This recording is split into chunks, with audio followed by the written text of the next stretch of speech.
Thank you for coming to the Mark Sandwich and History Tour of the Second Presbyterian Church. And I would like to give a sincere thanks to the staff here at Second Presbyterian Church for allowing us to tour the facility today, especially with such a short notice.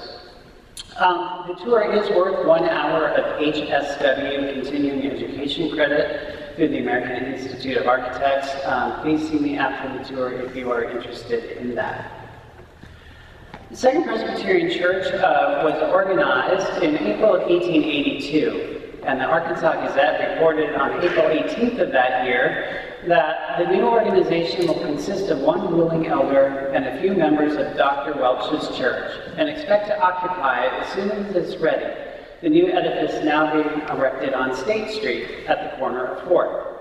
By November 1882, construction of the building had been completed, and the Arkansas Gazette noted on November 22nd of that year that the church is small, but a gem in its way, combining beauty and comfort at once. It is a great convenience to dwellers in the West End who reside a mile or two.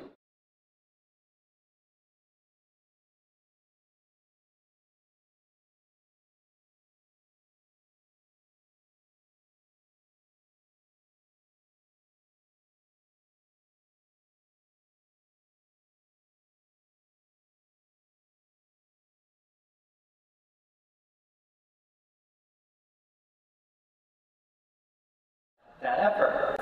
However, the people involved eventually thought it best to start an entirely new congregation as a separate church, the Second Presbyterian Church, and the property was turned over to that fledgling congregation. One of the early members wrote that they were faced with the problem of finishing the building, which meant putting in the floor, plastering the walls, and supplying windows, lights, heating, pulpit, pews, and a small cabinet organ. Unfortunately, none of the sources found on that building indicate who the architect was or where they were from. However, what is known is that the building cost at least $4,000, which was a sizable sum for a new congregation in the 1880s. On November 24th of 1883, the Arkansas Gazette reported, "The Second Presbyterian Church is making arrangements to pay off its indebtedness of $4,000, part of the original cost of the church in the West End. The plan is to raise $500 by January 1st by subscriptions and fund the balance of notes of $20 each, payable monthly." By the 1920s, Second Presbyterian Church had outgrown the building at 4th and State. At the laying of the cornerstone for the second building, which was located at 3rd and Gaines, on Sunday, March 1st, 1925, it was noted that since the founding of the Second Church, its growth has been steady and substantial, but never rapid. The fact is, no true blue Presbyterian church ever grows rapidly. It's not their nature to. Whenever a Presbyterian church begins to draw great crowds, the elect, that is, the Scotch-Irish, grow uneasy. They no longer feel at home. They think there's Methodist in the woodpile. When the cornerstone for the new building at 3rd and Gaines was laid in March of 1925, copies of the church records, a newspaper for the day, and coins from the time were also included. The cost of the building at 3rd and Gaines was $250,000, and it was designed by the Little Rock firm of Sanders and Ginocchio. The cornerstone for the new building was laid on March 1st of 1925, and the first service was held in the building on December 20th of the same year. Planning for the move to the current location on Pleasant Valley Drive began in 1964 when the congregation reached a crossroads at their location at 3rd and Gaines. The congregation's membership was dropping, and they were at a point at which they were going to have to examine the needs of the facility at 3rd and Gaines. Being good Presbyterians, 2 committees were formed, a study and research committee to study the city's shift in population and what effects the changes were having on the church and its attendance. And they also started a committee on location, which studied the costs as well as the pros and cons in remaining at 3rd and Gaines versus moving up here to Pleasant Valley. In March of 1965, a meeting was called to vote on staying downtown versus moving to Pleasant Valley. An overwhelming majority, 81%, voted to move here to Pleasant Valley no later than 1970. At the same time, the congregation purchased 10 acres in Pleasant Valley to accommodate the current building. The current building of Second Presbyterian Church was designed by the noted Little Rock architecture firm, the Wittenberg, Delaunay, and Davidson. Wittenberg, Delaunay, and Davidson was established in 1919 in downtown Little Rock by George Wittenberg and Lawson Delaunay under the name Wittenberg and Delaunay Architects. In their early years, there was little capital to begin with, so Wittenberg taught mechanical drawing part-time and coached football for Little Rock High School, while Delaunay took charge of the office. During this time, they mainly built residential homes until the new Little Rock High School project. That school, which is now known as Central High School, was the most expensive high school built in the United States at that time, and bolstered Wittenberg and Delaunay's acclaim, and this allowed them to become more competitive with the established firms here in the city. By the mid-1930s, Wittenberg and Delaunay employed 8 people. Wittenberg focused on marketing and administration, while Delaunay specialized in design, and newcomer Julian Davidson was in charge of producing working drawings for the firm. The firm was active during Franklin Delano Roosevelt's New Deal programs, and the firm worked diligently to acquire federal loans and grants for their clients from the federal agencies to build their projects. While most of their projects were residential, the firm was diversifying, taking on several college projects. It was also during the 1930s that Wittenberg, Delaunay, and Davidson began their relationship with Southern Arkansas University in Magnolia. The firm designed Cross and Nelson Halls for the university during the 1930s, and the firm would plan every additional campus building on the campus for the next 50 years. When World War II began, most of the firm's employees had gone to war. With fewer employees and an increase in military work, those remaining with the firm were kept busy. Once the soldiers returned, Wittenberg and Delaunay decided to restructure their firm. Julian Davidson was made a full 1/3 partner, and the firm became known as Wittenberg, Delaunay, and Davidson, also known as WDD. As architecture became more complex in the 1950s, the firm decided to specialize in design, drafting, planning, interior design, landscaping, and construction administration. In 1959, the firm incorporated and is now known as Wittenberg, Delaunay, and Davidson, Incorporated. During the 1960s, the firm grew significantly in terms of number of projects. School projects were the majority, such as those at Southern Arkansas University, followed by residential and commercial projects, but medical projects were also making significant gains. The firm won significant design awards for the Empire Life Building on Roosevelt here in Little Rock, the Arkansas State Health Department building on Markham, and the Arkansas State Hospital. George Wittenberg retired during this time, and his son Gordon took the same role as his father and specialized in securing and procuring clients. Tom Gray was also added into the firm's integral design team, and he was the lead architect for the design of Second Presbyterian. Thomas Albert Gray was born in Indianapolis, Indiana, on December 16, 1928, to Glenn Albert Gray and Dolores Snyder Gray Brown. Gray graduated from Broad Ripple High School in Indianapolis in 1947, and in 1953 he graduated with a Bachelor of Architecture degree from Cincinnati University in Cincinnati, Ohio, where he was also a member of SCARA, a national honorary architectural fraternity. After graduating from Cincinnati University, Gray married Ruth Ann Deming, whom he met in high school, and he also began a 3-year stint as a jet fighter pilot in the U.S. Air Force. The Air Force brought Gray to Arkansas, and when he was discharged in 1957, he and Ruth Ann decided to stay here since they were impressed with the mild climate and the state's friendly people. It was after he was discharged from the Air Force in 1957 that he started working for WDD. Gray began his career at WDD as a designer and quickly worked his way up through the firm, becoming chief of design and eventually becoming the firm's president in 1976. He was responsible for designing many of WDD's well-known buildings, and several of his designs won regional, state, and national awards. In his entry in the 1970 American Institute of Architects directory, he listed among his principal works Little Rock Country Club, Pleasant Valley Country Club, the Arkansas State Health Building, and Second Presbyterian Church. So it was a design he was apparently very proud of.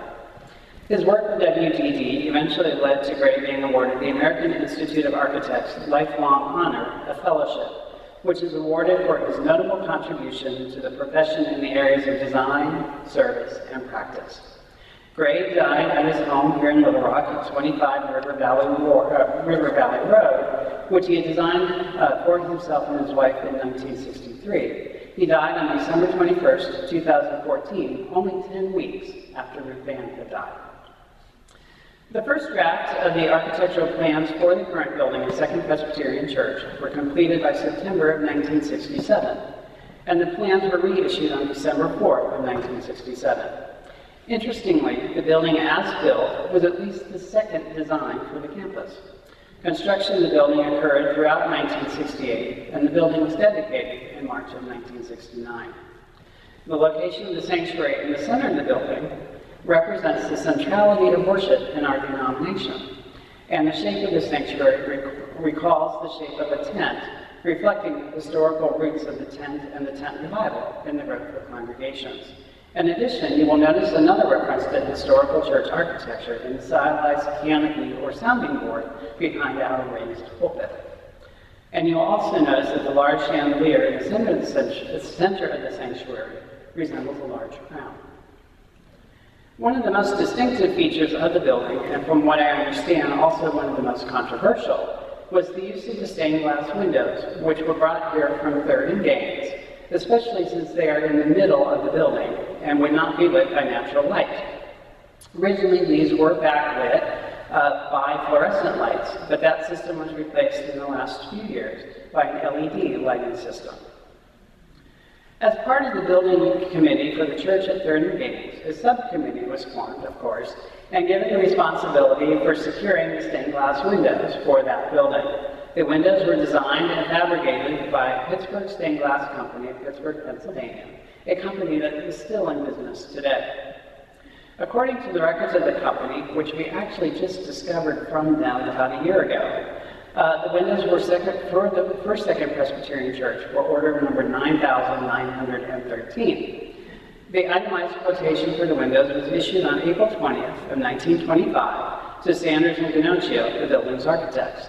The invoice for the windows, dated September 2nd of 1925, indicated that the cost for the windows, after some changes had been made to the order, was $6,738. And the windows were shipped from Pittsburgh by way of the Pennsylvania Railroad. Another invoice, dated November 12th of 1925, was issued for the figure panels in the windows that are currently in our narthex. That added $230 to the cost. The 5 windows in our chapel, which you'll be able to see after I've given my talk, along with the 2 windows in the northwest entry over this direction, were originally located in the Jennie Mae Williams Chapel in the building at 3rd and Gaines. Installed in 1957, those windows were made using the Bergathon method of stained glass making, which allowed the use of glass cleaning rather than small pieces of glass like these are here. That method was named after its Norwegian inventor, Per Bergathon. The designs of the windows were supervised by George I. Payne of Paterson, New Jersey, and the windows were installed for the cost of $6,000 in April of 1957, in observance of Second Presbyterian's 75th anniversary. The windows in the chapel depict the Nativity, the Baptism, Christ the Teacher, Christ carrying the cross, the Resurrection, the Lord's Supper, and the calling of the disciples.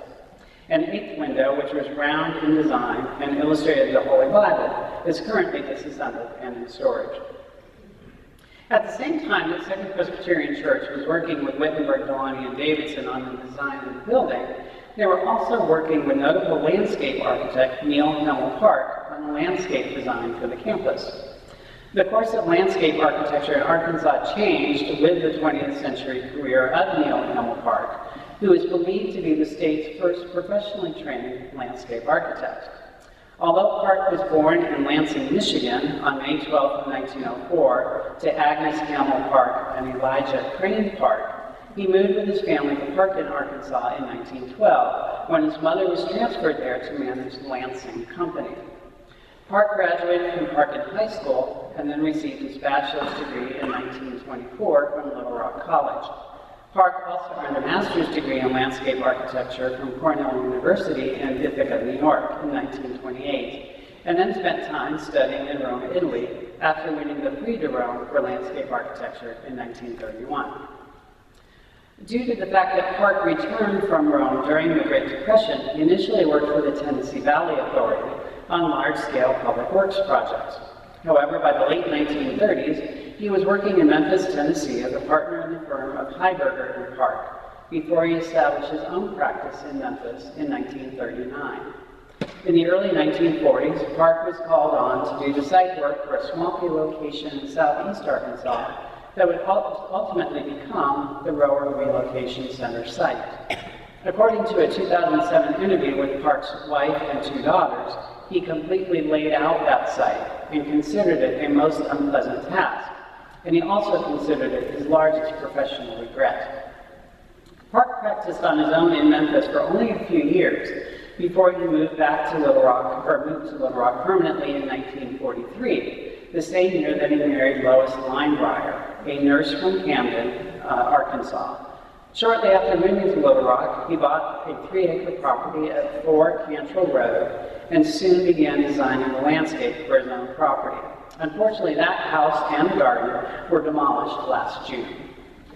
After World War II, while Park was working on the landscape for his own home, his practice grew to take on a variety of projects, including residential, religious, and institutional commissions. With respect to his religious work, he worked on designs for some of the state's most prominent congregations, including a design in 1968 and 1969 for Second Presbyterian Church. When the congregation decided to move from their downtown location to the new site in West Little Rock in the late 1960s, Park was commissioned to complete a landscape plan for the site. Interestingly, an unexecuted proposal for the project indicated that some plants will be moved from the old church building according to plans. Most of Park's plan for Second Presbyterian involved laying out trees and plantings around the building and its parking lots and driveways, along with designing entrance features to the site. However, 2 parts of the design were more formal in their layout: the Memorial Garden at the southeast corner of the building and the Narthex Court on the east side of the building. It is believed that most, if not all, of Park's design was never carried out, although the Narthex Court, as it exists today, does approximate Park's design. Interestingly, one feature that he did include in the design for the campus was a tennis court, which was to be located near the southwest edge of the campus. Neil Gamble Park retired from active practice in 1975 and died here in Little Rock on February 4th, 1986. Park's legacy in landscape architecture was vast and reached beyond the state of Arkansas. His involvement with the American Society of Landscape Architects entailed holding offices at the state and national level, including serving on the Society's Board of Trustees and the Committee of Education. Since Second Presbyterian Church moved to Pleasant Valley in the late 1960s, it has been a vibrant congregation that has continued to grow. The growth of the congregation led to the construction of an addition on the west side of the building in 1988, over this direction, that included a great hall/gymnasium space, along with additional classrooms, and as part of the capital campaign in 2006, the main building was renovated, and the youth building was built to the southeast of the church. As part of that renovation, the cupola in the center of the sanctuary was redone, and that did win an award. Over the next few years, another addition will be constructed to allow for the expansion of our preschool, and the main pipe organ in the sanctuary, parts of which are original to the building, will likely be replaced, and solar panels will also likely be added to the facility. The membership of Second Presbyterian Church currently stands at just under 1,900 members, making it the largest Presbyterian church in the state. As you visit our campus today, feel free to explore our sanctuary and the chapel. The chapel, if you go out the sanctuary doors, is to the right, and it's the last space on the left. Also feel free to explore the prayer garden outside the building to the south. That is the location of what Park called the Memorial Garden for the campus. I also have up here on the community table a partial set of the 1967 plans for the building that you're free to look at, as well as parts of the landscape plans for the campus. Feel free to take a look at those. I would like to thank you all for coming today. Our next San Buchanan History Tour will be at the Dr. Charles H. Kennedy House at 6 Edenwood Lane in North Little Rock on Friday, April 6th. And also, our Walks Through History Tour for March will be on Saturday, March 10th at 11 a.m. and that will tour the Mount Nord Historic District in Fayetteville. Thank you again for coming. Have a great weekend. Feel free to explore. I will also be here if you have questions. If there are any questions, just feel free to let me know. Thank you again.